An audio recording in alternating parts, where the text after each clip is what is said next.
Well, good afternoon. I trust that you find our time together interesting, beneficial, and dare I say, enjoying.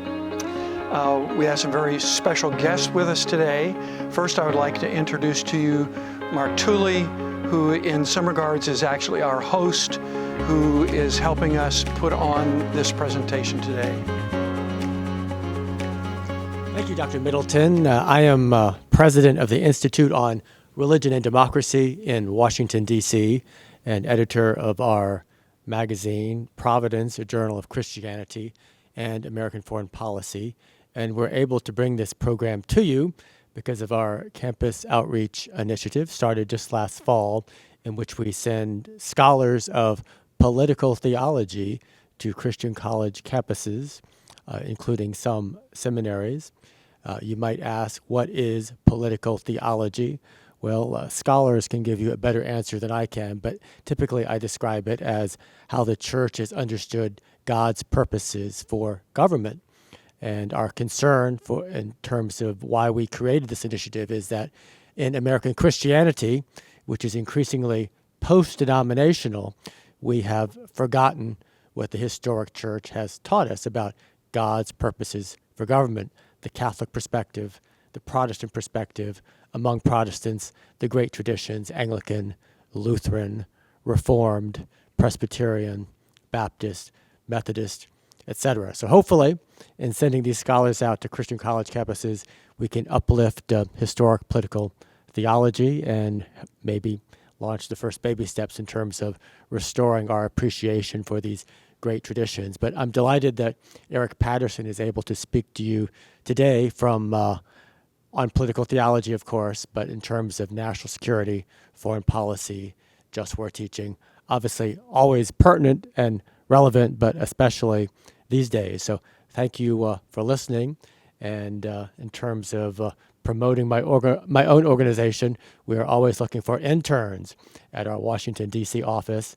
And one of our interns is sitting here among us, Hope Ralston. So if you have any questions about what it's like to work at the IRD, she will give you the straight scoop, positive or negative, but hopefully mostly positive. So thank you so much for being here. And thank you, Eric and Dr. Middleton. Thank you. I'm Dr. Gordon Middleton. Today's topic we have entitled Just War Options After Russian Use of WMD in the Ukraine. When you read Vladimir Putin's manifesto-like 5,000-word article written in July of 2021, entitled On the Historical Unity of Russians and Ukrainians, its frequently stated assertion that Ukrainians and Russians are one people is striking, especially so since upon being so publicly rejected by average Ukrainians taking up arms against his invasion rather than welcoming him as a brother Slav, Putin has changed his tone from last year to Ukraine is an artificial construct of the West and we will no longer permit it to exist. As the New York Times put it, Putin portrayed the war as a preemptive strike against Western aggression and a decisive battle to protect Russia's rightful imperial hold over the Europe's east. It is not difficult to conclude, as the Harvard University Ukrainian Research Institute has done so, that Putin is a true believer in Russian nationalism and the intersection of history and myth, both past and present, if there ever was one. It's worth quoting from the opening pages of When Prophecy Fails, Leon Festinger's account in 1956 of a Chicago-based group of so-called seekers as they waited for a promised alien ship to arrive and deliver them from a worldwide flood that was prophesied to occur. Quote, "Suppose an individual believes something with his whole heart. Suppose further that he has a commitment to his belief, that he has taken irrevocable actions because of it. Finally, suppose that he is presented with unequivocal and undeniable evidence that his belief is wrong." What will happen? Festinger concludes like this: the more you invest in a set of beliefs, the greater the sacrifice you'll make in the service of that conviction, the more resistant you will be to evidence that suggests that you are mistaken. You don't give up, you double down. This conclusion could have been written today about Vladimir Putin and his belief in the imperative for the restoration of the Russian Empire. We are here this afternoon to think about the unthinkable. When Vladimir Putin follows in Ukraine the Russian military doctrine of escalating to de-escalate and uses weapons of mass destruction, because he may not be able to defeat the Ukrainians, much less NATO otherwise, what do NATO and the Western democracies do? What options do they consider? Which options pass the just war criteria? This is more than academic. The operational launch of the Russian hypersonic missile into Ukraine earlier this month was already an escalation. The White House has stated we have no defense against it. Putin used it with a conventional warhead, but that same air-launched Kinzhal missile system is capable of carrying a tactical nuclear warhead. And tactical nuclear escalation is regularly practiced by the Russian military.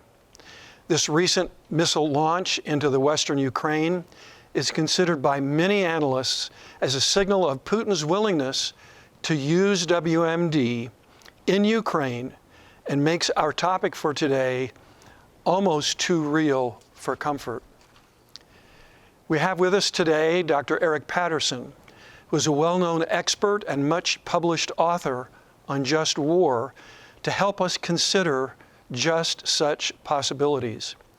He received his PhD in political science at the University of California, Santa Barbara, focusing on international relations, comparative politics, and religion in politics.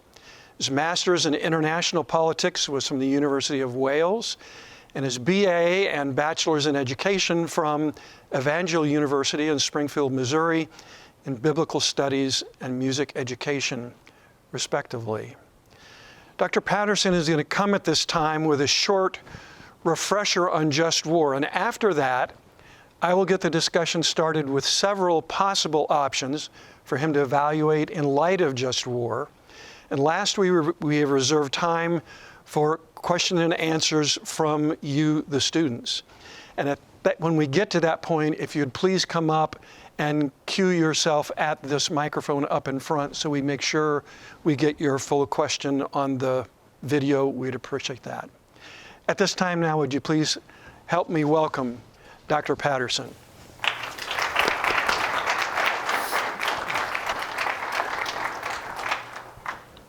Dr. Middleton and others, thank you very much. It's a pleasure to be with you here at Patrick Henry College today. And despite the really grim topic of the war that's going on in Ukraine, the good news is that Christians are well equipped to think about right and wrong when it comes to war, peace, and security. My thanks also, and you see on the screen a slide from Providence, a journal of Christianity and American foreign policy, Mark Tooley, who represents that.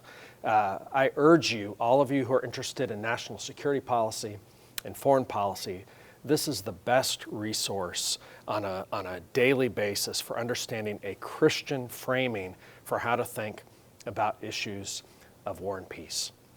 Well, again, as we discussed earlier, my role for the first few minutes is I'm going to take a little bit of time and walk us through classic Christian just war thinking. And then we'll get into this conversation to demonstrate that it really does apply at the tactical and at the strategic level, even when we're talking about the potential horrors of the employment of nuclear devices. Now, it's beyond our scope to go back in time and to think through the timelines in the 20th century of the friction between Russia and Ukraine. I mentioned a few of them on this slide, and certainly if we had more time, we could talk about them. And again, it's really beyond our time to talk about these things from the past 7 years when Russia first transgressed across Ukraine's border, intervened in what we call the Donbas region, the intervention in Crimea, the constant cyber bullying and political bullying that's gone on towards Ukraine over the past almost 8 years now. But if we had more time, we would take those factors into consideration as we think about not just the last month, but that there's been essentially a state of war directed by Russia towards Ukraine for the last 8 years. But let's talk about the Christian framework for thinking about just war thinking. Now, as Mark said earlier, this is not a Catholic thing or a Protestant thing only. 99% of the world's Christians in their denominations espouse some form of just war thinking. So if your background is in Baptist theology or Wesleyan theology or Reformed theology, or almost all charismatic groups which come from one of those branches, or Lutheran, or Catholic, or Eastern Orthodox. So with the exception of a very small minority in Christendom of true Anabaptists, almost all traditions venerate the just war tradition. And historically, that has asked at least 3 questions. First, what are the ethics of going to war? In other words, of making the decision to employ force. And second, what are the ethics of how force is used? And then third, what are the ethics of building a robust, orderly, and enduring peace? Now let's pause for a moment. You might be thinking to yourself, I don't remember the verses in the Bible that lay all that stuff out.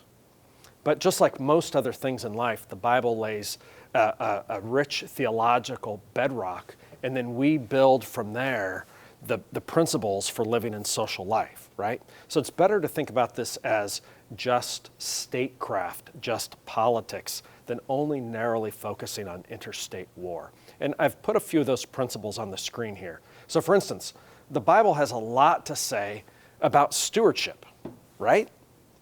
Including teachings that the king should count the cost before activity, count the cost before building a tower. Well, of course, that suggests kings have to build towers for defense. It talks about kings listening to many counselors before making foreign policy decisions that might lead to war. The Bible is full also of a second type of theological principle that applies, and that's about vocation. We believe that there's a calling in society for every Christian, right? That's what you're taught here at Patrick Henry College. And among those vocations are those in public service. So governors, judges, magistrates, elected officials, prime ministers, and those in law enforcement and the military. Each of those is a noble calling to help promote and to secure justice. Now, the Bible has a lot to say also in terms of giving us examples of people doing that work. Moses, Joshua, Joseph, Daniel, Nehemiah, and others. And in the New Testament, none of our New Testament leaders, Jesus, John the Baptist, Paul, Peter, none of them repudiate the importance of those who serve in public life. Remember, John the Baptist told the centurions not to drop their swords, but to not harass the poor. Jesus said that the person with the most faith that he met was a Roman centurion. The first Gentile convert was another Roman centurion. Paul regularly greets members of Caesar's household, which means people in the administrative work around the Roman emperor. He greets Zenas the lawyer and others.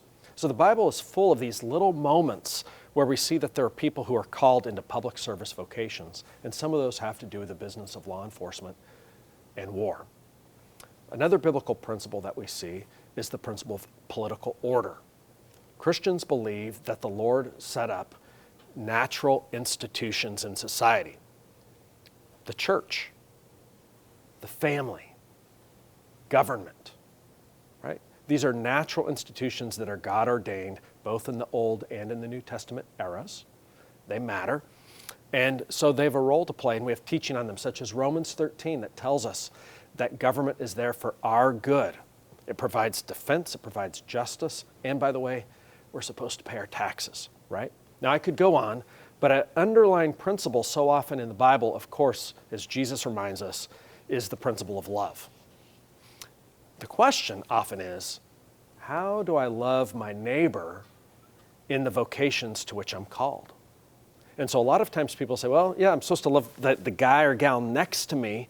I'm supposed to turn the other cheek in individual relationships. Maybe they get angry with me. I'm trying to reflect the love of Christ. But in your vocational roles, how do you demonstrate love for neighbor? How do you demonstrate love for neighbor as a parent with a disobedient small child? Well, we use some sort of force to discipline them and to call them into correction, loving correction. If we're called to law enforcement, how do we demonstrate love for our community and neighbor? Well, it's often through the implementation of force to protect the vulnerable from criminals.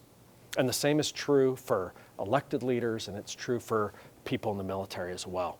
And that's a big difference. There's a difference between force, which is restrained and lawful and under authority, as opposed to violence. Violence is unrestrained. It's unlawful. It's motivated by revenge and by hate. There's a difference there. Well, that takes us to these three questions. When is it moral to go to war? And the classic just war framing of this from Augustine and from Aquinas is this. Legitimate political authorities can make the decision to employ force when acting on a just cause with right intention. So governments can act on a just cause. What's a just cause? Augustine says, righting a past wrong, preventing future wrongs, punishing wrongdoers. So justice and self-defense.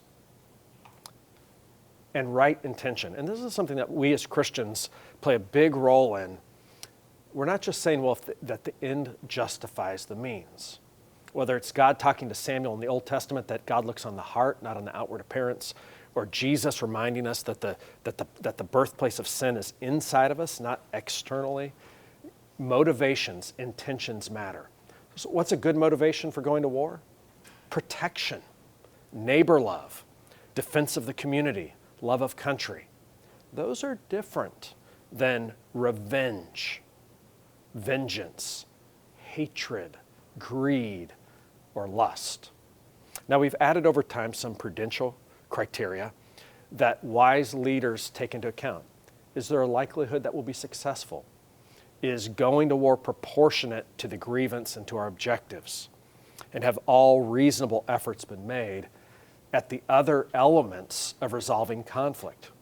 Most of you are strategic intelligence or political science majors, so you know the four elements of national power: diplomacy, information, military, and economics. And if you think about all of those realms, the wise diplomat is thinking to themselves, the wise leader is thinking, okay, what's the right one to advance our objectives and create peace?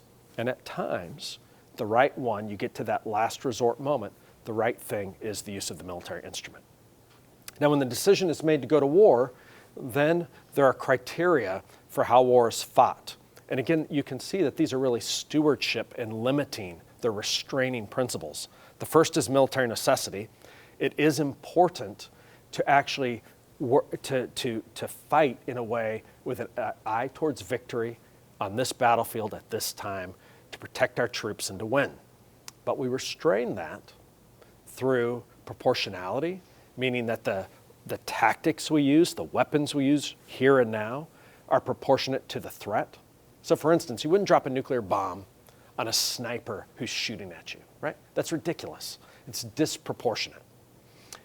And the principle of discrimination or distinction, which distinguishes non-combatants, civilians, private property, etc., from legitimate military objects of attack, such as the enemy bunkers, enemy columns, armor, aircraft, etc.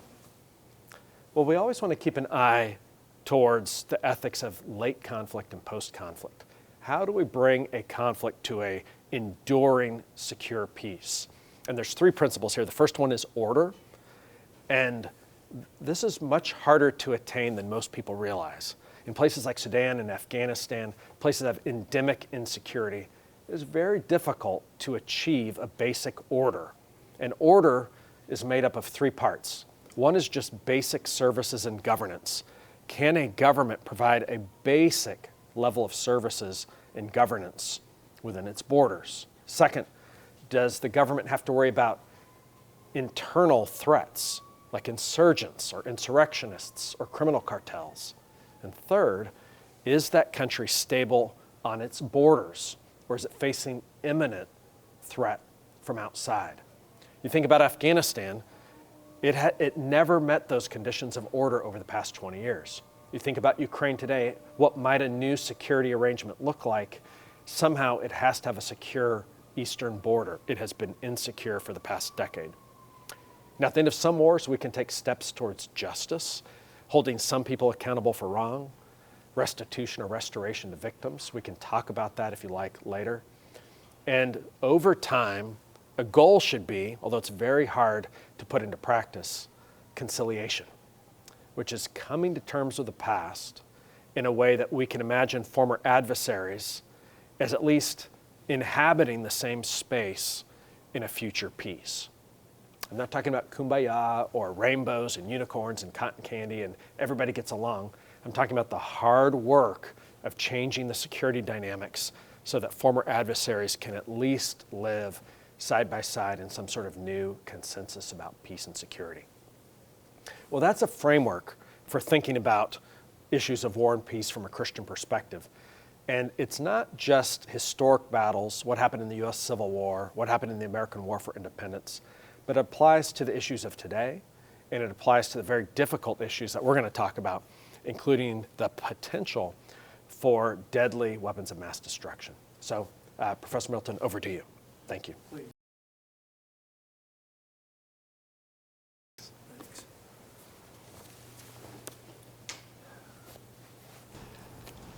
I would like to kick off the beginning of this next section by introducing some potential options that some level of plausibility, heads of NATO as well as our own president, in such a circumstances we've sort of set up here for our scenario in this discussion, very well might consider. Mm-hmm.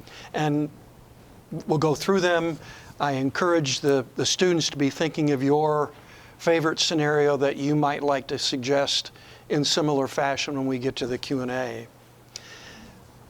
The first one, perhaps in some ways the preferred option of many of us, would be no response. Mm-hmm. And implicit in that, to what extent in the just war thinking is there an imperative for action?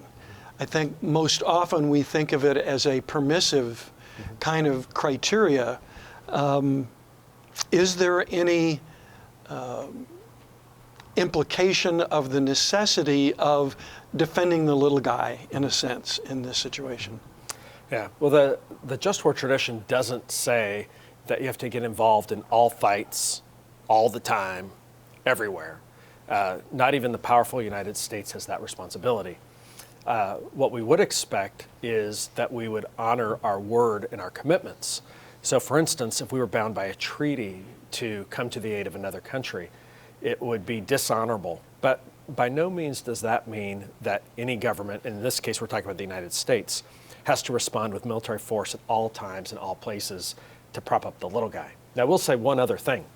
There are lots of things that can be done other than a full-scale invasion.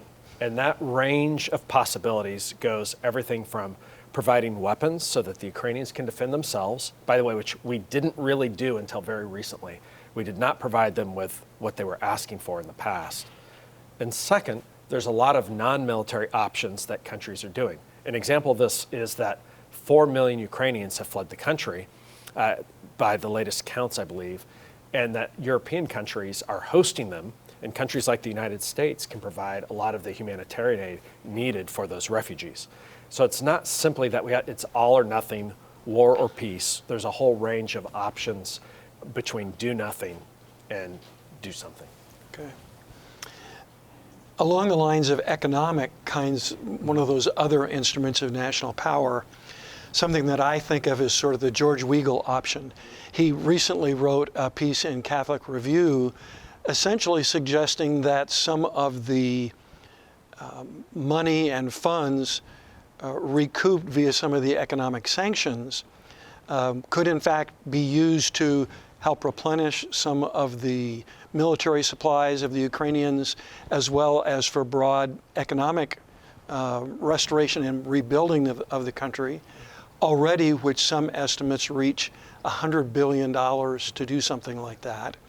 And interestingly, at least to me, he also suggested that some of those funds could be used to essentially provide some compensation to the families who have lost sons, fathers, daughters in this conflict on both the Ukrainian side and on the Russian side.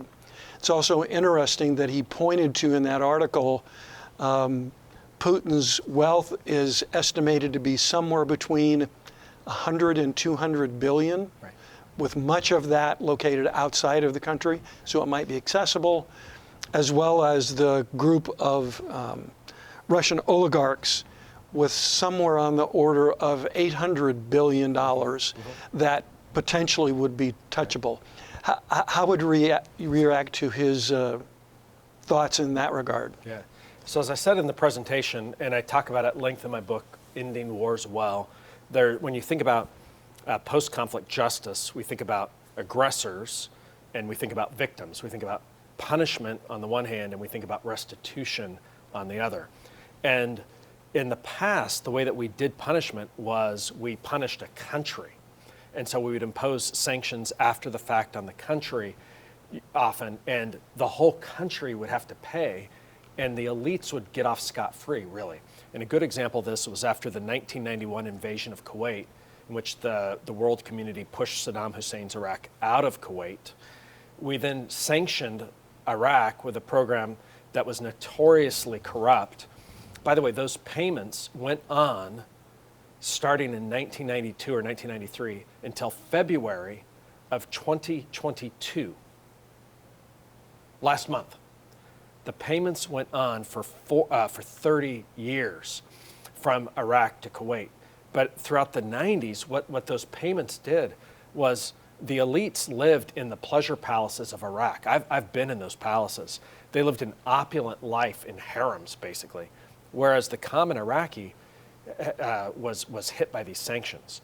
So what you want to do is these targeted sanctions, targeted punishment of leaders like Putin, like the oligarchs, et cetera, not the entirety of the country. And if you can use those monies to do some restitution, you'll never bring people back, right? You'll never bring back the battle dead, but you can rebuild infrastructure, you can rebuild parts of the economy, and if appropriate, you can take some of the leaders and perhaps, if appropriate, I'm not sure it is yet, do Nuremberg-style war crimes trials or something for a few senior leaders. Let me say something that's less satisfying, though.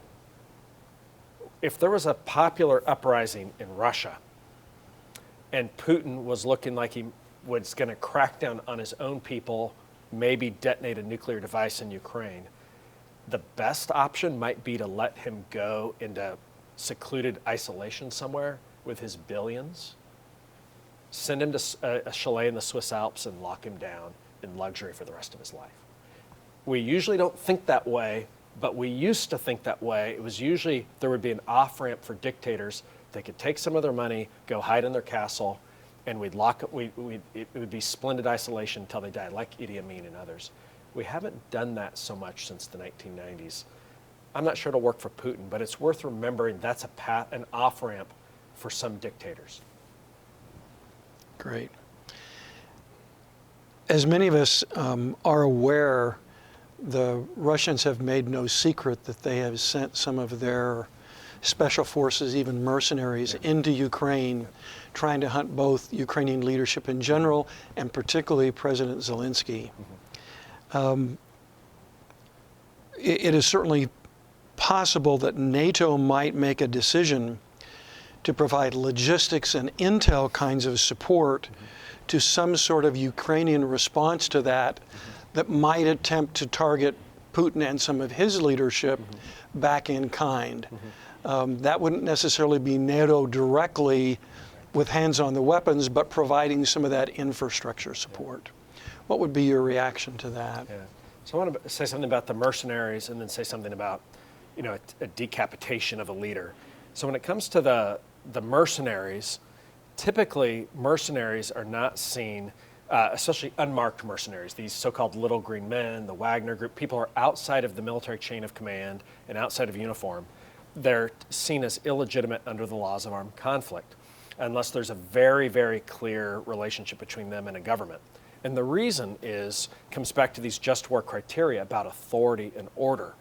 When you have people who are outside of uniform, whether they're criminals or terrorists or mercenaries operating outside of a military uniform, they're eroding the very basis for dueling belligerents that are operating under the legitimate authority of a political entity.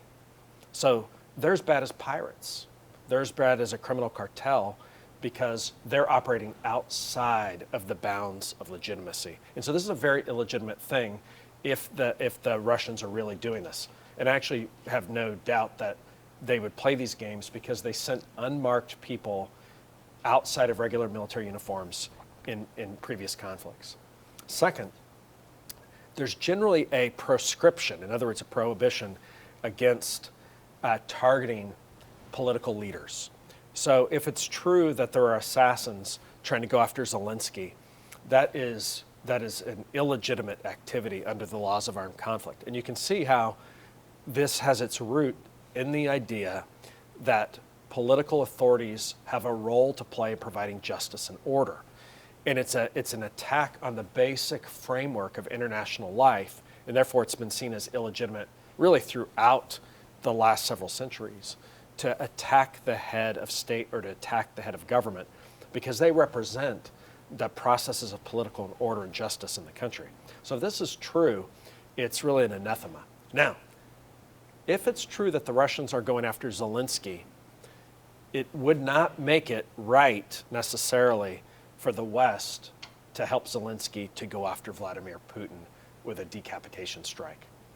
It's usually pretty impractical to take out the head of another country in most cases. I think there's a couple of exceptions, but that causes its own level of chaos. And so you really have to think through, in a sense, Putin is a legitimate military target. He's directing this war personally, but does chopping the head off of that create chaos in Russia that is actually even worse? It's usually not a good idea to take out leaders like that. What do you think? You've been watching these things for a long time. To what extent would you see differences between that or not with the Bonhoeffer cooperation with the group that was trying to take Hitler out during World War II? Yeah. So Bonhoeffer was a German patriot, and the attempts that were made, the failed attempts on Hitler's life, including the plot that Dietrich Bonhoeffer was involved with, were Germans trying to stop their own illegitimate leader, this dictatorial threat to world peace, and the guy who was causing the death and the Holocaust of millions of people. That is a different thing than a decapitation strike from the other side. I would say that there are rare cases where I've thought that a decapitation strike is legitimate, especially when there's a government infrastructure that would work. North Korea might be an example. Saddam Hussein was uniquely vile, and he'd attacked 3 of his neighbors. He might have made sense. There was plenty of infrastructure there that could have carried on. Of course, we dismantled that. That's a different conversation. But I think those cases are actually pretty rare. Okay. If you have a question, if you would please go ahead and queue up at the microphone. I'd appreciate that. I only have so many questions on my list here, and we really do want to get to some of your questions. So if you could assist with it, that would be great. I alluded in my opening remarks to the potential for NATO responding in kind to a weapons of mass destruction use by Putin and the Russian forces. This has been, depending on which time you listen, our own president has used very familiar or very similar language saying, well, yes, we would respond in kind. Trying to be gracious, I'll say it's not entirely clear whether he meant either intent or specific weapons or location or exactly what the intention was there. But part of this becomes problematic that the assumption is likely Putin would use this against what in the Cold War we called counter-population target, to try to break the will of the people. What would be your reaction if NATO were to consider that kind of a response in kind, at least with weapon, even if we went against military targets, even if that's not what their initial attack was against? Yeah. When it comes to nuclear devices, and this entire area is very complicated, I think, when it comes to Ukraine. Because first, there are nuclear reactors. You may recall in the first weeks of the war, there was a concern that the Russians seemed to be attacking the nuclear reactors. So one scenario is that Russia despoils Ukraine in some way and then pulls out. And one of those ways is just dismantle or blow up one of these nuclear reactors and cause a localized reactor meltdown. It's kind of a dirty bomb scenario. And a second would be to use a tactical nuclear device, which is a localized small yield device, but can be very, very destructive, especially against a population. Yes. And I mention these for you because so often we in America, the way we think about a nuclear weapon is we think about a high kiloton, massive, society-destroying weapon. That's especially for people of kind of my generation, that's what we think about, the end of the world. And it's anathema. That's not the way the Russians think about these things. The way the Russians think about these things is the same way that they think about the way that they defeated Hitler and the way that they defeated Napoleon. And that's that they have strategic depth. And so, if you put a little tiny nuclear device on a Ukrainian city, especially in western Ukraine like Lviv, and then you pull out, what you've done is you've just smashed them and you've left all of this ruin. But you just pull way back into Russia and you've made your point. And I mean, is NATO, what is NATO going to do about that? So I think that we miss that there's the Russians, like you said in your remarks, they practice contingency operations that include battlefield nuclear devices. So first of all, laying that groundwork, we should all realize that this is actually a real thing. This is not this is a scenario that actually could happen. I actually think it's most likely not to try to extend the battlefield west, but in despoilment. Almost to draw a line. Just to draw a line, to say if we can't own Ukraine, we're going to make it a minefield like the DMZ between South and North Korea. This is what we're going to do. We're pulling out. We're going to leave rubble and destruction in our wake. Whether they use a nuclear device, by the way, I think that's what they're going to do. Would the West respond in kind? I know that's at the basis of the question. And I find it very hard to imagine that the West would respond in kind. I think that the West, there's such a nuclear taboo in the West that unless a nuclear device was used on a NATO ally, that the West wouldn't use a nuclear weapon of any kind, even a tactical one. Does the just war speak to that in any dimension? Sure. So you might be surprised to know that all the way back to the 1950s and 60s that Paul Ramsey and others, great just war thinkers, Christian just war thinkers, were thinking about nuclear devices and their use. And where most just war thinkers who think that atomic or nuclear devices can be used, like me, agree is that they shouldn't be used counter-population, which means you would never deliberately target a city to hit the city and to kill as many people as possible. That would be illegitimate. But that there may be uses, first for deterrence purposes, to keep an enemy from attacking in the first place. That's a legitimate reason to build nuclear technology. And second, that under certain conditions, to attack another country's forces, counter-force operations, that nuclear weapons can be used. And I think that there's a variety of specific scenarios that way. By the way, it's worth noting that this is really not a jus in bello thing. This is really about jus ad bellum, the decision to go to war, and leadership. We really want thoughtful, strategic leaders, and that's why you guys are all here at Patrick Henry in the Strategic Intelligence Program. We want thoughtful, moral, deep-thinking leaders who are going to be the decision-making men and women in those moments about making those big strategic calls. It's not saying, oh, we're going to send, a few more 1,000 rifles out the door. It's, oh, the buck stops here about making the big decision. So I applaud the work. Just one comment, and I see we have a couple of student questions as well. Great. Let the first one come on up to the mic. It's interesting to note that fair amount of discussion in some of the news media about Russia's hyperbaric weapons, the so-called vacuum air fuel mixture sort of weapons that in raw explosive power approach or maybe even are equivalent to the bottom rung of some of the tactical nuclear weapons as you were describing.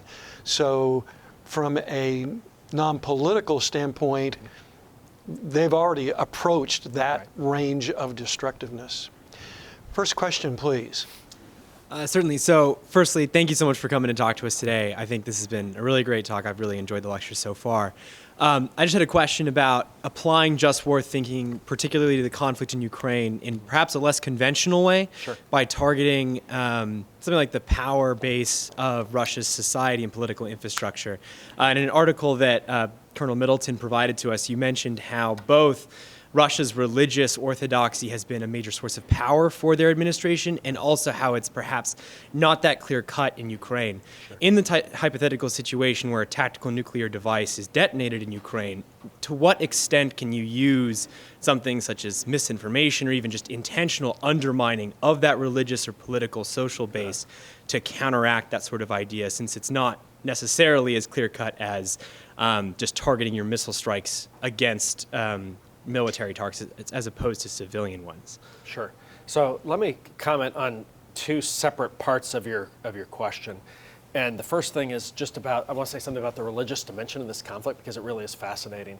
And then separately talk about, we're talking about the second element of national power here, which is all of the possibilities about wide-ranging information operations, from kind of cyber attack to misinformation to ruse de guerre, et cetera.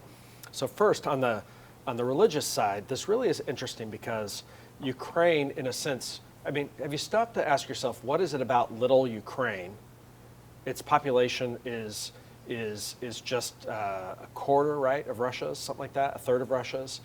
It doesn't have huge amounts of oil or diamonds or something, although it is an important wheat supplier. I mean, what is it about Ukraine that drives Vladimir Putin nuts? And it most likely is that Ukraine is on his border as a testimony to a different model of political development over the past 20 years. And that political development is one that embraces religious liberty and the other things we'd consider the First Amendment freedoms. And it's best understood that this is the only country in the region that has religious denominationalism. In other words, robust national churches, Catholic, Russian Orthodox, Ukrainian Orthodox, evangelicals, a president who's of Jewish extraction. I mean, no other country in that part of the world has this, and that's a foundation for also speech, press, conscience, private property, etc. All outside of government control. In contrast to Putin's Russia, where government is invading every sector, higher education, media, etc. Russia's not a highly religious society. Ukrainians are 3 times more likely to go to church on Sunday than their Russian counterparts. But as Putin over the past 20 years has tried to develop a Russian ethos, a 21st century Russian nationalism, a part of that is a historical, cultural, spiritual, religious dimension in the Orthodox Church, which has justified the war in Syria as a holy war and justified this invasion with the infamous March 6 remarks by Bishop Kirill. I say all that to say that I can't speak to Putin's faith. I've written about this in Providence and other places. We don't know about his personal faith, but he's created a Russian nationalism that's hierarchical and authoritarian and has an orthodoxy component that sees Ukraine as a threat to his model on his back door. Now, all of that being said, what about information operations? And certainly, when you think about all of the ways for there to be struggle or competition, it is perfectly legitimate for the Ukrainians to fight back, in a sense, in all of those dimensions. Hacking. By the way, the Russians have been doing all of this to Ukraine nonstop since at least 2013, if not longer. So it's appropriate for Ukraine, and it's appropriate for external actors to be displaying the truth against Russian censors, to be broadcasting to the Russian people, hey, look at what this aggression really looks like. You need to know the truth of this, as well as the other more clandestine types of activities, such as trying to dismantle internally Russian weapon systems. So all of that, I think, is good to go. Thank you. Yeah. Great. Next. I guess a question that I had is, how do you apply classical just war thinking to the cyber realm, where attribution is difficult, and also how do you react to cyber crimes? Should you use conventional warfare tactics to go after people who destroy your infrastructure, or should you respond with not cybercrime, but should you respond exclusively through the cyber realm? Do you want to say something about this? We had a team of our students, in fact, last Friday and Saturday, participate in a competition sponsored by the Atlantic Council that in many regards was trying to come to grips with exactly that kind of question. Scenario based in the Middle East, based on some water supply systems going down, actually putting some people's lives at risk. And our team's role was to come up with recommended strategies to the National Security Council on how to respond. And I think the fundamental approach that we took, and then in fact was encouraged, was cyber response to cyber attack is limited. That even as this administration has suggested, that in advance we should not set aside or take any options off of the table of those four instruments of national power. And a strategy that the U.S. has long endorsed is this whole issue of strategic ambiguity, so that if you're going to attack us, you can't necessarily know ahead of time what domain or the level of response that the United States is going to take to that. The idea being that that is much more of a strategy to deter the original attack to begin with, rather than saying, oh, it's just going to be tit for tat. I'm curious, from a just war theory, as long as that stays proportional, which in some ways is a judgment call, any comments or reactions to that kind of approach? Yeah. So a couple things about cyber. First, the just war principles do apply here, although people sometimes say, well, if it's not a sword or a gun, does it apply? But remember that the first duty of government is to protect the lives, livelihoods, and way of life of its citizenry. The lives, livelihoods, and way of life. And so an attack on the lives, livelihood, and way of life, a cyber attack, an EMP, etc., that is designed to harm the lives, the livelihoods, wiping out bank accounts, the way of life, hitting a water source, polluting water, knocking out the electrical grid. Those are attacks that can kill citizens. And so just because they happen online doesn't mean that they're not violent. So first, we want to keep legitimate authorities, governments need to have a robust cyber defense and cyber response capability. And we want that to not only be out in the private sector, we want government to be investing in that to protect and defend our own, to be pushing back all the time, and to be ready to respond in that domain. And second, it reminds us that hackers and nefarious criminal groups that are outside, that are attacking other governments or business infrastructure, that they are terrorists. They are a threat because they are causing lawlessness and disorder. And so a second principle is that governments should be in active postures, again, trying to stop, trying to neutralize, trying to kill, in a sense, groups that are attacking that are non-state actors in that domain. And then the third part of this is recognizing that in this domain, that a cyber attack, again, that attacks the lives and livelihoods of our own citizens, that's one element of power, and the appropriate response may be a very physical or kinetic response that wipes out the communications ability of that power, wipes out their technology, that kills some of those technicians, frankly, by a kinetic or a physical attack on them. We sometimes pretend that these cyber attacks are not real. life and death. Listen, if you have family members in the hospital on life support and a cyber attack takes out the power and they die, those are unarmed. Those are civilians attacked by an outside power. That's not just a cyber attack; it's an act of war. We could have our last student question. Hi, thank you for your talk, Dr. Patterson. I was wondering, because you briefly discussed the issue of genocide in your just war portion, what you believe, if you believe that just war theory reveals a moral obligation for the United States to have a stronger response to the genocide of the Uyghur Muslims from the CCP, and if the United States, if just war theory does demand some kind of stronger response from the United States, what that kind of response would even look like. Yeah, thanks. It's interesting this week, I know you're asking about the Uyghurs, but it's interesting that this week that the U.S. administration has finally made a determination about the Rohingya, which are a Muslim minority, which is a pretty fascinating story. We sometimes hear about them in the news. You know, this is, if you look at Burma, the country, or Myanmar where this has happened, this is a very diverse country. It has over 40 population or ethnic groups in the society. None of them, it's not a country with 75% of one and then a bunch of little minorities. It's kind of, 30% of this and 20% of that and 18% of this and lots of small minority groups that are, populations of 1.2 million up to 5 million.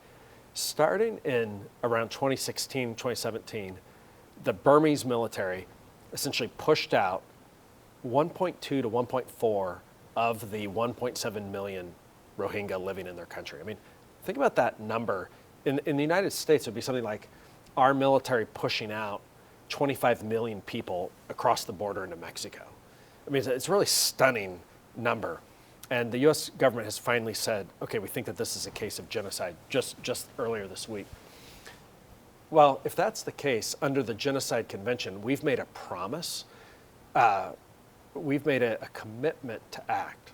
And so in any time that there's an actual genocide and we make that determination, our authorities are supposed to do the work. That's the principle of authority. And the just cause is the principle that we've made a commitment to intervene at some point when this is going on. And the intention, of course, is to protect human life and property and to not let this lawlessness get worse and worse and worse. So it's perfectly appropriate in any of these cases. I will say this, that as I've written many times, including in Providence, the Uyghur situation is terrible. And clearly they are in concentration camps, work camps. I would say that we would need a determination that the purpose was, remember, genocide is the extinction, the purposeful extinction of an ethnic group. And that's a little different than crimes against humanity, against ethnic cleansing, et cetera. You'd need that type of determination for there to be that level of action. But I would certainly say the Uyghurs, plus Hong Kong, plus the repression of Christian Falun Gong, plus the threats against Taiwan. China is belligerent on the world stage. And we should just recognize that we are in a Cold War with them that is violent, and that we should be trying to block them on every corner. And frankly, what we need on the Uyghur situation is not just leadership from the United States. Here's what's really disheartening. Muslim majority countries are not taking the lead in calling this out. They are kowtowing to the Chinese behind closed doors. Indonesia was the one country that really pushed China, and then they were stiff-armed and they backed off. Muslim majority countries need to take the lead alongside the West in calling out China when it comes to the Uyghurs in calling out Burma when it comes to the Rohingya. The best friend that victims have around the world is usually the U.S. and our allies. But the simple fact of the matter is it's not only our responsibility, but it's the responsibility of others as well. Thanks. I've recently been reading the book by Malcolm Gladwell entitled The Bomber Mafia, coming from an previous Air Force career that was certainly of interest.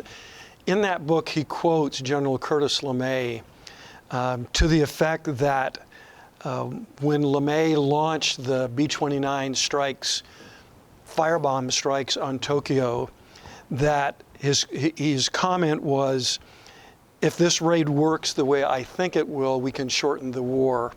And essentially was making the argument that in order to keep war as short as possible, it needs to be as ferocious and intense to try to get to the end point as quickly as you can. The idea being that overall that minimizes the actual death, loss of property, damage, etc. Gladwell also then goes on to quote a Japanese historian who told him no firebombs and no atomic bombs, and the Japanese don't surrender.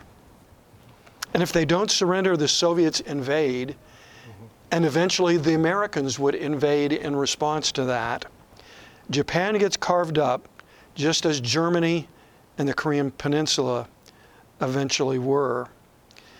Another historian takes it another step further by saying that one of the real accomplishments that General MacArthur made was that because the surrender happened in August, he was able to bring his forces in quickly enough before winter really set in, and brought in massive amounts of food, because the handwriting was on the wall that the Japanese were literally on the point of starving to death. And that was actually one of his successes that actually went directly back to LeMay's comment about we've got to get this over quickly. I guess the question is, some might argue that in a longer view, a just war calculation, if Putin is in fact correct that the NATO and US would be extremely reluctant to actually respond in kind with a nuclear weapon, that and not match his level of violence, that perhaps the just war notions might actually support his escalate to de-escalate strategy. Right. How do you respond to that? Yeah. Well, on the last point, because Putin's invasion is illegitimate from the beginning, it wouldn't be moral for him to escalate to get the war done quicker, because the entire enterprise is immoral and illegitimate. This was an unprovoked attack, and there were other ways to get a better security architecture that Russia would feel more confident with than bombing hospitals and schools, which is what he's doing in Ukraine. Now, jumping to the larger issue, the social science literature that studies wars is actually pretty clear on this, and that is that it's that you can get to peace quicker if there's aggressive fighting that's more robust, one side loses quickly, versus kind of slow ramping it up over time incrementally, which over time decreases trust and just disintegrates law, order, and infrastructure. Now, I do want to pick up on a point you're making about the end of World War II that's important, since we're talking about nuclear weapons. First, there is a difference between these kinds of strategic bombings to end the war, whether it's fire bombings or the use of atomic weapons in Japan, or the firebombing of Dresden and some cities in Germany. Look at the motivations. So if the motivation is we have to smash them and get this done quickly, and then as Abraham Lincoln said, and then we're going to let them up easy after we win, that's an important model. If the intention is we want to end this war as quickly as possible, we want to save as many of the lives of our own troops and families as possible, we don't want this to linger, that's different than bombing them because we hate them. We want vengeance on them. And clearly when you look at some of the things that Winston Churchill had to say, and by the way, he's a hero to me in many ways, but you see some of his language about bombing German citizens and German cities. And clearly there was a vindictiveness or a vengeance in his approach to bombing those cities during World War II. By the way, the scholars like Richard Frank and others suggest that, and Harry Truman's, his consultants at the time believed it would save at least 1 million lives to bring the war to a quick termination like we did in August of 1945. I think that's undisputed. There's a new book by one of our Providence editors, Mark Levicki, that'll come out later next year that explores the just war dimensions of dropping atomic bombs and why it was a just and legitimate thing to do in that case. It's a great book that you'll want to read. But the point is, if your end is peace, trying to move briskly with that in mind, and you can really see intentions when the war is won, right? Because MacArthur wanted to establish order that was in the U.S. interest, but also the interest of the Japanese people. He brought the food and supplies. He kept the monarchy, but he instituted the Tokyo trials. I mean, there was a lot of great statesmanship to create a new post-war secure infrastructure that has kept the peace there to this day. That's a remarkable achievement. Great. Well, Dr. Patterson, thank you so much for being with us today. It's my pleasure. Appreciate your comments, your remark, your very mature approach on this challenging subject. And I hope that for all of us, today is actually the last time we end up talking about the use of nuclear weapons in the Ukraine. Thank you very much.